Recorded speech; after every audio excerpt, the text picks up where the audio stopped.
여러분 그 앞에 화면을 한번 보시겠어요? 네, 이게 무슨 나무인지 아십니까? 아유, 다들 잘하시네요. 이 나무는요 무화과 나무죠. 어디에 있는 건지 혹시 아십니까? 네, 다음 사진 한번 보겠습니다. 네, 세계로 입구에 있는 나무입니다. 여러분 세계로 한번 걸어 보셨습니까? 네, 혹시 안 걸어 보신 분 기회를 내서 한번 걸어 보셨으면 좋겠습니다. 입구에 무화과 나무가 있습니다. 그리고 조금 더 가다 보면요 꺾어지는 부분에 머스크다인 그 덩굴이 있습니다. 그리고 조금 더 가다가 이렇게 돌아서 가다 보면 밤나무가 있습니다. 네, 가을에 되면 밤이 떨어지죠. 밤 주워 먹기가 힘듭니다.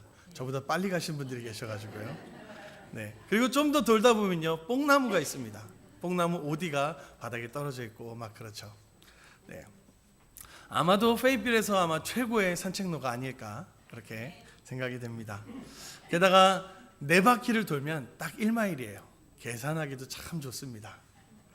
여러분 사진을 자세히 보면요 작은 열매가 맺혀 있습니다. 작은 열매가 맺혀 있는데 아직 익지 않았죠. 네, 좀 더 기다리면 빨갛고 또 약간 검은 빛깔도 도는 그러한 무화과 열매를 따 드실 수 있을 겁니다. 네, 방문하셔서 하나씩 따 드시면 좋을 것 같습니다. 오늘 우리가 읽은 본문에서도요 마가복음에서도 무화과 나무가 등장을 합니다. 무화과 나무가 등장해서 우리 같이 사진을 봤고요. 마가복음 11장 12절에 보시면 오늘 본문은 이렇게 시작합니다. 이튿날 그들이 베다니에서 나왔을 때에 예수께서 시장하신지라. 자, 이튿날이라고 하면요 그 전날이 있는 것이죠. 그리고 베다니에서 나왔다라고 하는 것은 예수님께서 베다니에 머무셨었다라는 것이죠.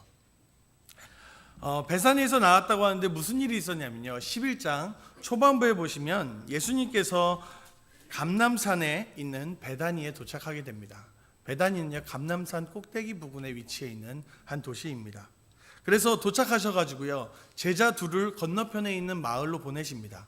그리고 무엇을 시키시냐면요 거기 있는 어린 나귀를 끌고 오라라고 말씀하십니다.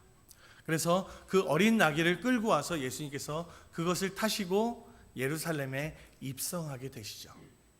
그럼 여기까지는요 우리가 어느 정도 잘 알고 있는 그림이죠. 그런데 머릿속으로 한번 이 그림을 그려보세요.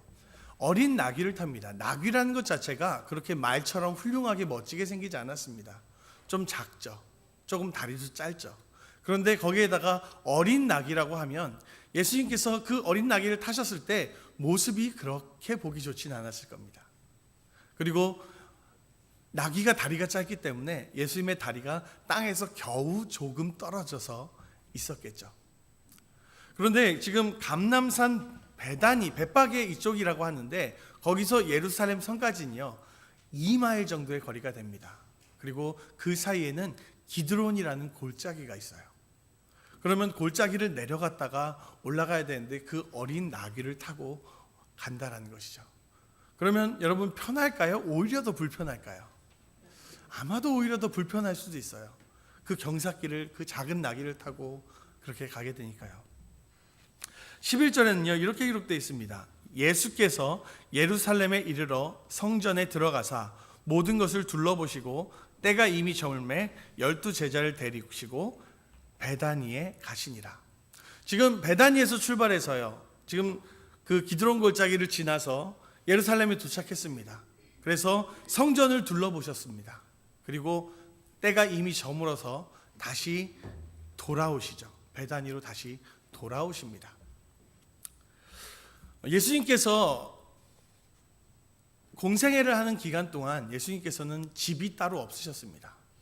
여러분 우리가 여행을 갔다가 집에 돌아오면 가장 첫 번째로 하는 이야기가 무슨 이야기죠? 역시 집이 최고야.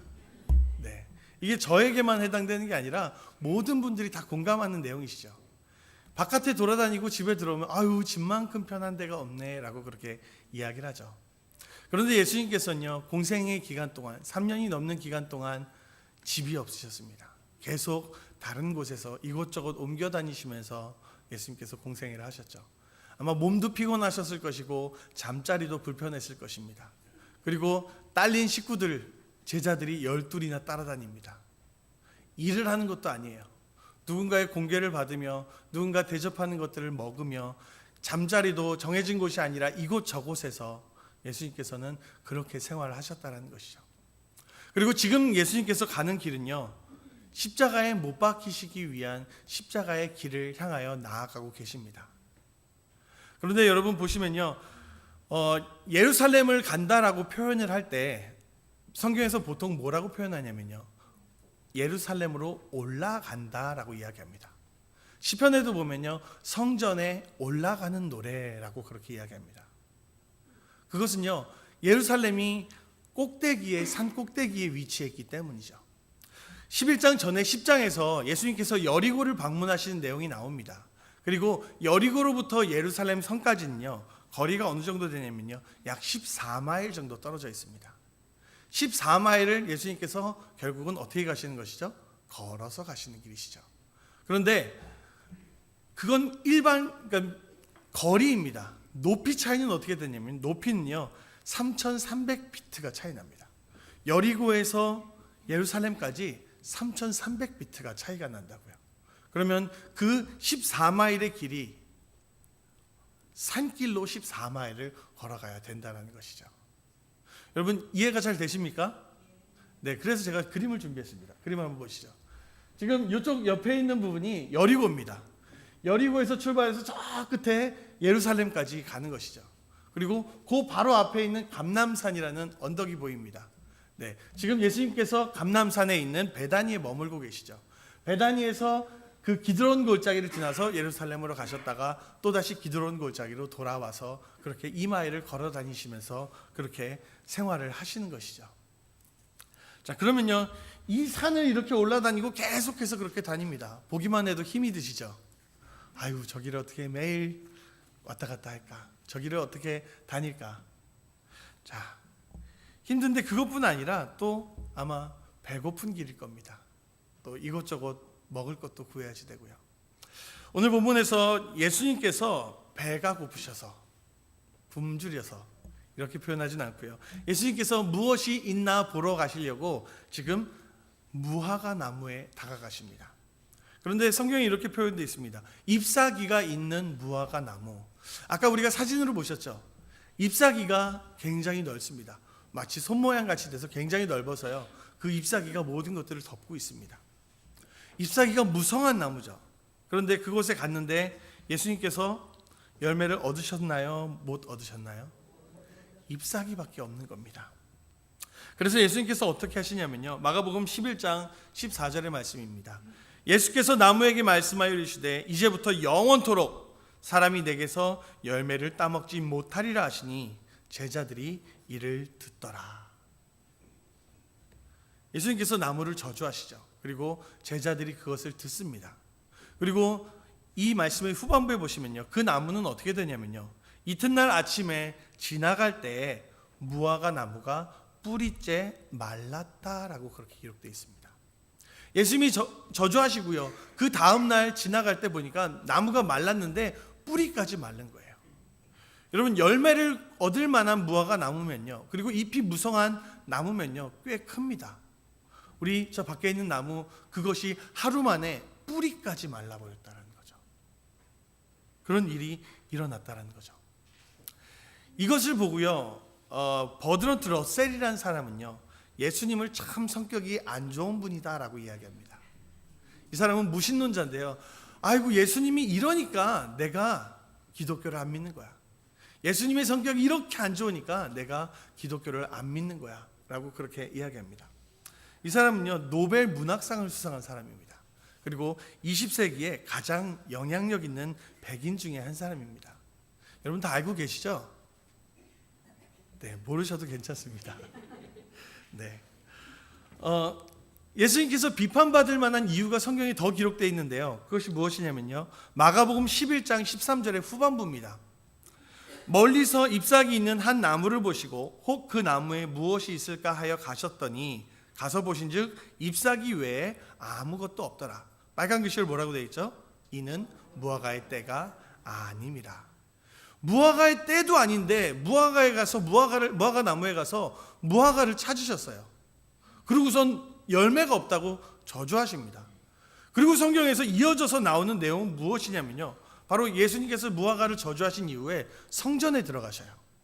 성전에 들어가서 그곳에서 돈 바꾸는 자들의 상과 비둘기 파는 자들의 의자를 둘러 엎으십니다. 욕먹을 만하죠. 성격 참 안 좋으시죠.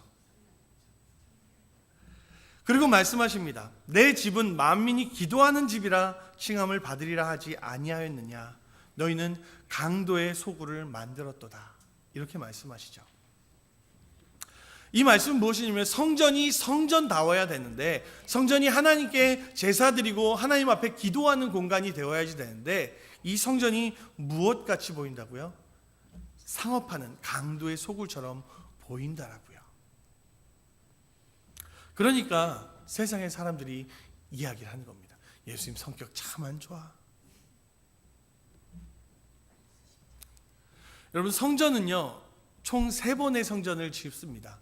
제일 처음에 지은 성전이 솔로몬 성전이죠. 이 솔로몬 성전은 솔로몬에 의해서 하나님께서 귀하게 멋지게 만드십니다. 그러나 지금의 양식과 비교해 보면요 그렇게 훌륭한 모습은 아니었습니다.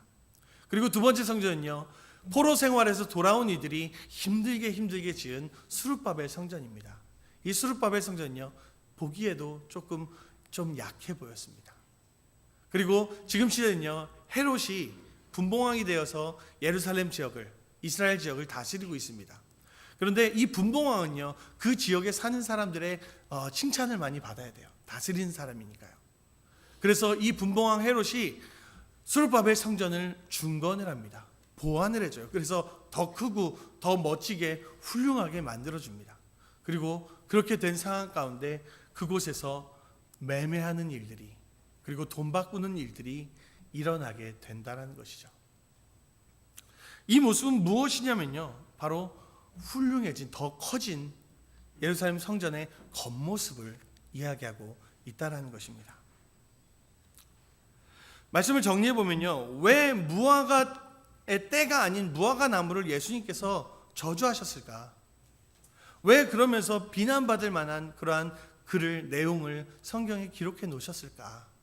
라고 우리가 살펴보면요 성전이 성전다운 역할을 감당하지 못하고 있기 때문에, 성전이 하나님 앞에 진실한 제사가 드려지고 또 하나님 앞에 진실되게 기도하는 일들이 일어나야 되는데, 그것이 겉만 무성하게 마치 무화과 나무가 잎만 무성한 것처럼 열매 없는 그러한 일들이 성전 안에서 일어나고 있기 때문이라는 것이죠.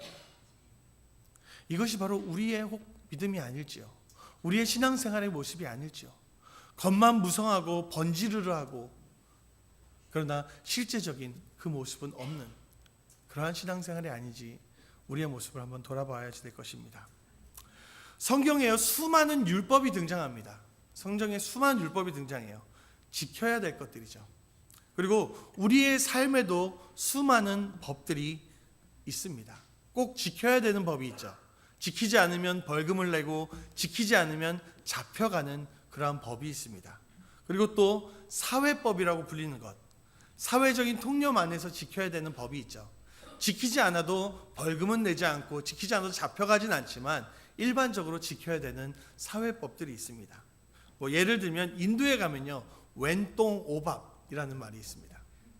왼똥오밥 한번 상상을 해보시죠. 왼손으로는 볼일을 처리하고 오른손으로는 밥을 먹는다라는 의미입니다. 그러니까요 왼손으로 악수를 하면 큰일 납니다. 볼일을 보던 손으로. 그리고 오른손으로 볼일을 보면 큰일 납니다. 이게 인도에 있는 룰이죠. 그런데 지금 미국에서 오른손으로 볼일을 해결한다고 문제가 되진 않죠. 아멘 하시면 좀 이상하죠. 네. 우리가 수많은 법을 가지고 살아가는데요, 그 법을 우리가 다 기억하면서 살아가나요? 여러분, 우리가 알고 있는 법을 적어보라고 그러면 우리가 몇 줄이나 적겠습니까? 우리는 법을 공부한 사람도 아닌데. 그런데 우리는 그 법을 지키면서 살아가고 있습니다. 왜냐하면 우리가 살아가는 내내 그 법들을 지키면서 그 문화 안에서 살아왔기 때문이죠. 제가 한국에서도 운전을 했었습니다. 그런데 미국에 와서 운전을 처음 하고 나갔어요. 그런데 사거리, 올스탑 사거리였습니다. 그러면 보통 어떻게 해야 되죠? 멈춰서 하나, 둘, 셋을 세고 가야지 됩니다. 그런데 한국에서는요, 보통 그런 상황이면요, 주변을 살펴보면서 천천히 서행해서 지나가면 됩니다. 그래서 제가 그 길을 딱 지나갈 때 마침 경찰이 있었어요. 그래서 저는 한국에서의 그 법대로 좌우를 살피면서 경찰을 잘 보면서 멈추지 않고 슬 지나갔어요. 그랬더니 경찰이 뒤에 따라왔습니다. 그래서 경찰이 무슨 일이지? 그리고 저는 좌회전 깜빡이 켜고 좌회전을 했더니 그때 경찰이 웽 사이렌을 울리면서 잡았습니다. 그래서 왜 잡았냐고 물어봤더니 스탑 사인을 어겼다. 그게 뭔데? 그랬더니 내리래요. 그래서 일로 따라오래요. 그래서 스탑 사인 앞으로 가서 이게 스탑 사인인데 이거 앞에 서면 하나 둘 셋 원투 쓰리 세고 가야지 돼 라고 이야기해서 용서해 줬습니다. 왜냐하면 몰랐었으니까요. 경찰이 이해를 해주더라고요. 우리가요 모든 법을 지키면서 살아갈 수가 없습니다. 그리고 또 다른 세계에서 오면 그 법을 다 이해하면서 살 수가 없죠. 예를 들어서 늑대 소년이 있습니다. 늑대 소년이 늑대 무리에서 법을 잘 지키고 살았을 거예요. 먹는 부분 그리고 계급 부분, 늑대 무리는요 법을 철저하게 지킨다라고 합니다. 그런데 늑대 무리에서 살던 소년이 사람들 무리에 들어왔을 때 그 늑대 소년이 사람들의 법을 잘 지킬 수 있을까요? 지키기 어렵습니다. 우리는요 하나님 나라에 속한 사람들입니다. 그래서 하나님 나라의 법을 지키며 살아갑니다. 여러분 하나님 나라의 법이 무슨 법이 있는지 아십니까? 잘 모르시겠죠? 하나님 나라의 법을 우리가 매 말씀의 순간순간 배웁니다. 그래서 우리는 하나님의 말씀을 따라 살아가려고 노력을 하죠. 그게 하나님 나라의 법을 따라서 살아가고 있는 우리의 모습이죠. 그런데 우리는 지금 하나님 나라의 법을 지키면서 살아가고 있습니까? 아니면 전혀 안 지키면서 살아가고 있습니까? 대답이 여러 가지입니다. 그러나 우리의 삶은요 하나님 나라의 법을 지키려고 노력하면서 그렇게 살아가고 있죠. 우리가 하나님 나라의 법을 알지 못하는데 어떻게 살아가냐면요 매 말씀의 순간마다 우리가 듣고 그것을 지키며 살아가려고 했다 보니까 그것이 우리의 삶에 자연스럽게 배어있는 것이죠. 여러분 말씀을 듣고 나서요 때로는 어떤 훌륭한 분들은 문 앞에 나가셔서 잊어버리는 분들이 계십니다. 조금 덜 훌륭하신 분들은 주차장 정도 가야 잊어먹으십니다. 그런데 아주 특별한 분들이 있어요. 특별한 분들은 다음 주가 돼도 그 말씀을 기억하는 분들이 있습니다. 여러분 우리가 하나님의 말씀을 듣고 그리고 한 주간 그 말씀을 붙들고 살아갑니다. 그런데요 우리가 그 말씀을 다 기억하지 못하더라도 말씀을 듣고 살아가려고 노력하는 우리의 모습이 하나님 앞에 상달되고 또 하나님이 우리를 도우셔서요 우리가 우리의 삶 동안 하나님의 법을 의식하지 못하고 살아가지만 우리가 하나님의 법 안에서 살아가고 있음을 참 감사드립니다. 저희 뒷뜰에요 텃밭이 있습니다. 저희 뒷뜰에 텃밭이 있는데 저는 거기에 깻잎과 부추를 심었습니다. 그리고 저희 전에 살던 사람이 아마 고수를 심었던 것 같아요. 그래서 다 뽑아버렸어요. 제가 고수를 별로 안 좋아하거든요. 근데 또 나왔어요. 그래서 그대로 잘 자라고 있습니다.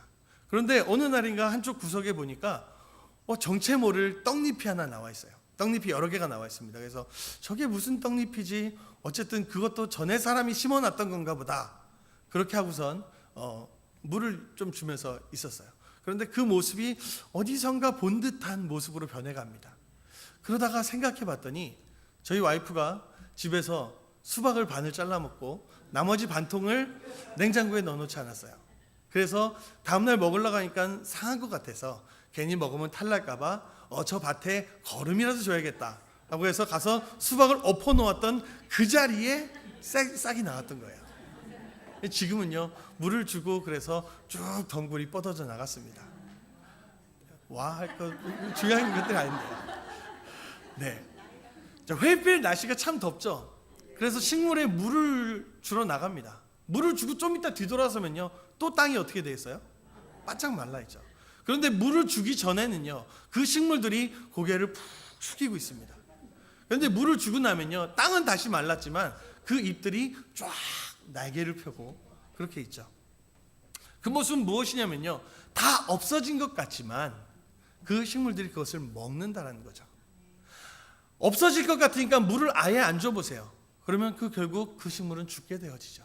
그리고 결국 열매를 맺지 못하는 식물이 되게 되어진다는 거죠.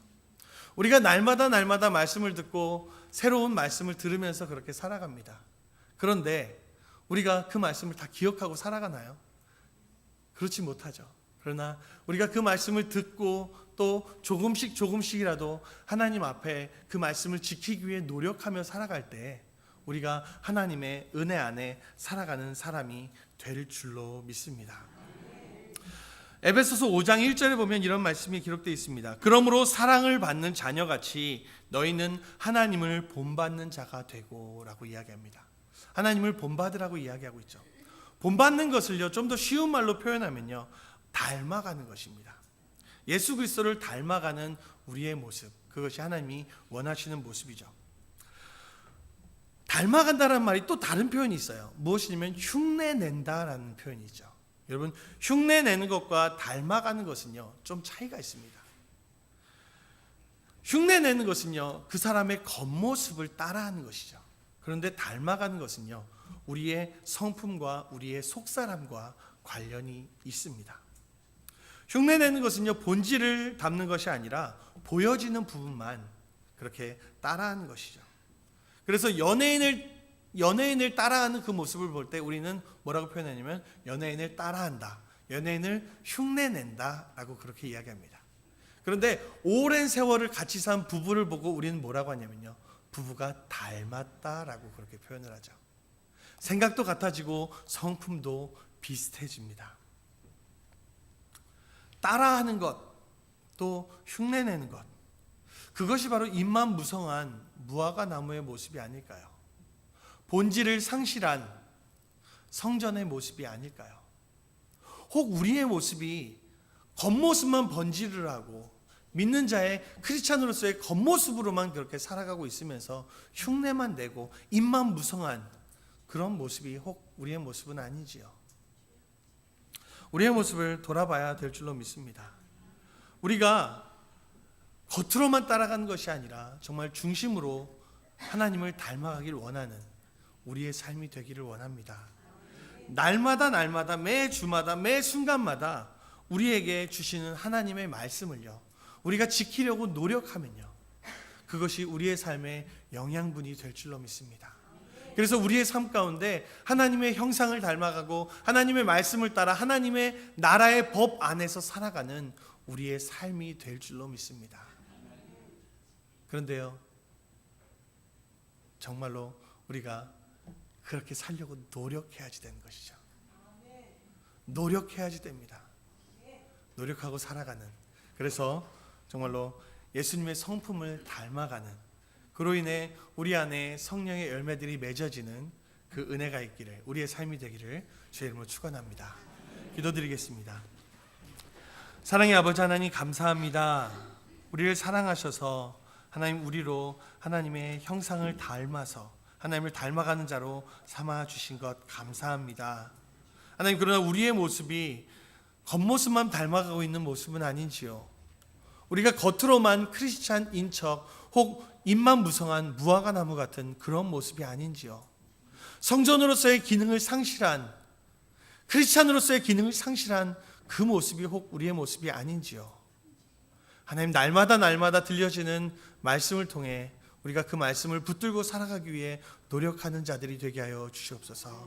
그래서 그 말씀을 힘입어 우리의 삶 가운데 하나님의 말씀의 성령의 열매들을 맺어가는 그러한 삶이 될 수 있도록 하나님 인도하여 주시옵소서.